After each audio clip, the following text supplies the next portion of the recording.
Welcome to another week of Dan Really Likes Wine. Now, the coolest part of this particular job is exploring and discovering brand new wine, whether it's wine from abroad. In the last little while I've discovered, for example, a lot of wine from Greece and found out that they're making some terrific wine in Greece. I've spent some time in America and discovered wines that I hadn't come across there before. That's a massive market to explore and to get to know.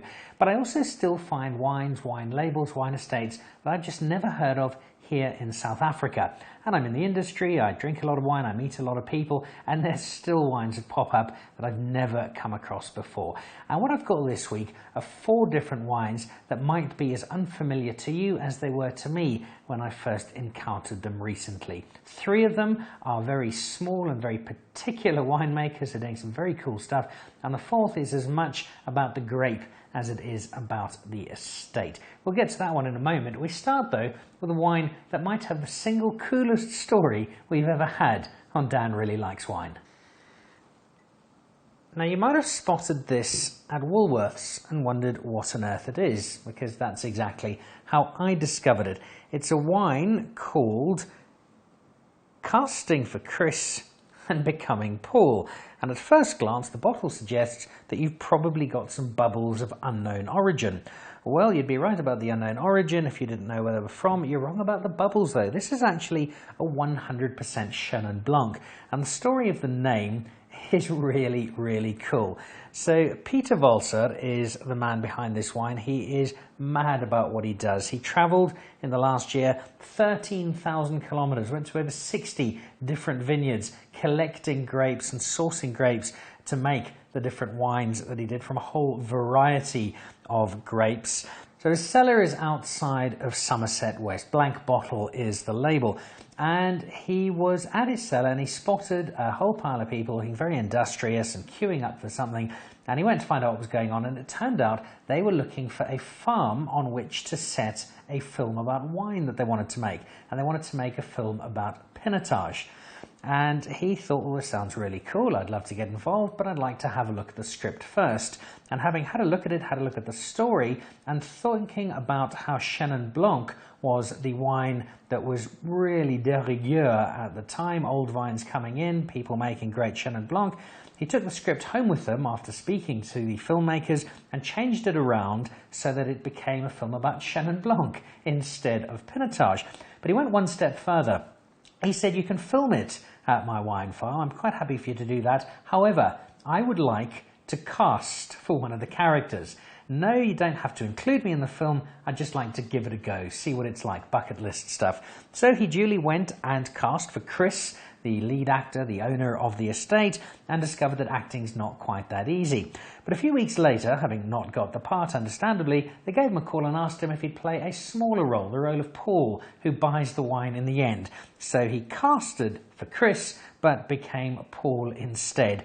And this is the 100% Chenin Blanc that inspired Peter to convince the filmmakers to make the film about Chenin Blanc rather than pinotage. Now that on its own is reason to buy the wine and to try it out, but I'm going to go one step further and see what it's actually like.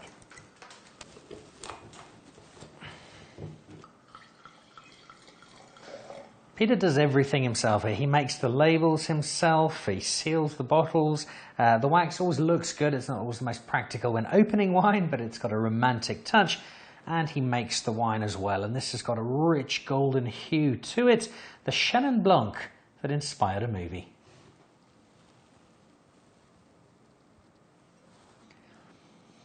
And you can see why they wanted to make a film out of it. I'm not sure if it's going to be a Hollywood blockbuster, but it's certainly something I'd love to watch, just as I'm loving trying out the wine. There's a nice light sweetness to it, there's a richness to it, some grapefruit coming through, a Chenin Blanc that speaks to that old vine style that persuaded Peter to in turn persuade the filmmakers to turn this into a movie. I don't know what the movie's called, I don't know when it's coming out, but if you happen to bump into a film about Chenin Blanc set in Somerset West, you know where to find the wine that inspired it.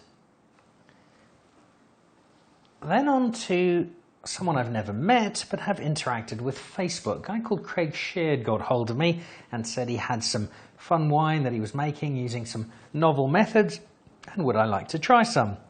The answer to that is always fairly simple. Yes, I would. I had no idea what I was getting, but lo and behold, a case arrived in the mail of Elemental Bob. Now, the name catches the eye immediately. The label's not far off either. And this is the Cosmic Hand Pinot Noir. Now, Craig himself, I've done a little bit of research, he looks a bit like Leonard from the Big Bang Theory. He worked for just shy of a decade in the Merwida Valley, but he's now out on his own, young winemaker, with some really exciting ideas about how to make wine. He's a rebellious sort, he's a skateboarder, he likes to do things his own way, and now he's got the chance to do exactly that, to make his own wine on his own terms. And this Cosmic Hand is exactly that. Some of the grapes from the Merwida Valley where he used to work, and he's put together a small range of Pinot Noir, but a range that's made very, very personally, very intimately, and a wine that he's clearly having a lot of fun with.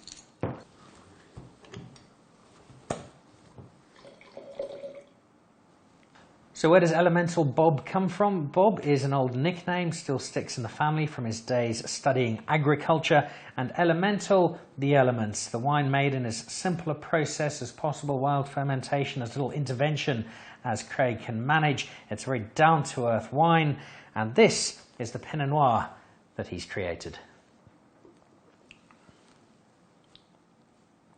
There's a gentle spiciness to that comes through beautifully on the back of the Pinot Noir. Grapes here in part from the Merwida Valley where Craig worked for a while. It's the home of Pinot Noir, and not a bad place to source the grapes if you're making some yourself. And this is a lovely wine. It's got nice full flavour. It has the lightness of Pinot Noir that one expects, but partly I think because of that spiciness there is a little robust edge to it, and it's drinking very nicely indeed. This is an exciting time for Mr. Sheard and for his family, an exciting time for the Elemental Bob range. It's something a bit different, something a bit novel, something well worth trying. And this is a wine you might have heard of, certainly the estate, Merwida. It's been around long enough, good solid South African family name behind it, the Van der Merwes of Brede Kloof. It's the grape that you might not be quite so familiar with because it's not one we see a huge amount of in South Africa. Barbera is best known for its Italian roots. It used to be the biggest wine in Italy. Then about 1985 there was a massive scandal in Italy. There were a number of producers who were adding methanol to their wine. Heaven only knows why you do that, but they did. It resulted in some fatalities. It was a really nasty time for the grape and not ideal for the industry as a whole, and so Barbera's popularity slipped a little, but it's still the third most popular, most planted grape in Italy. In South Africa, not many people do it. I think I've seen some Barbera at Aldeitgerecht, and this from Merwida is one of the few other examples. It's a wine that I've always enjoyed on the occasions I've tried it, mostly in Europe, but it's the first time I'm giving it a crack in South Africa.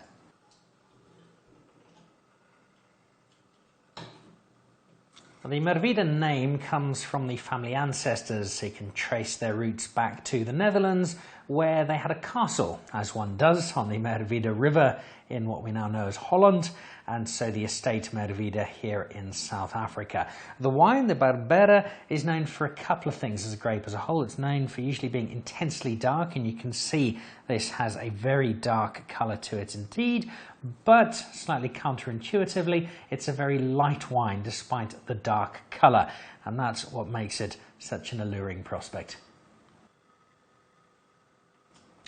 And exactly as expected, there is a lightness to it. Barbera is linked, not directly, but it's the same greater group as Mourvèdre.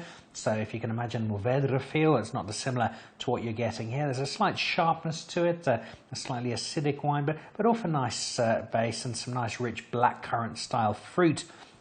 And I think a cool example of the grape. I don't think the Italians would be too disappointed with what the Dutch South Africans have managed to do with their grape, and I think the Dutch ancestors would be quite happy to be celebrated as such. Italian wine made by South Africans of Dutch origin. It's a nice cosmopolitan glass of a nice cosmopolitan wine.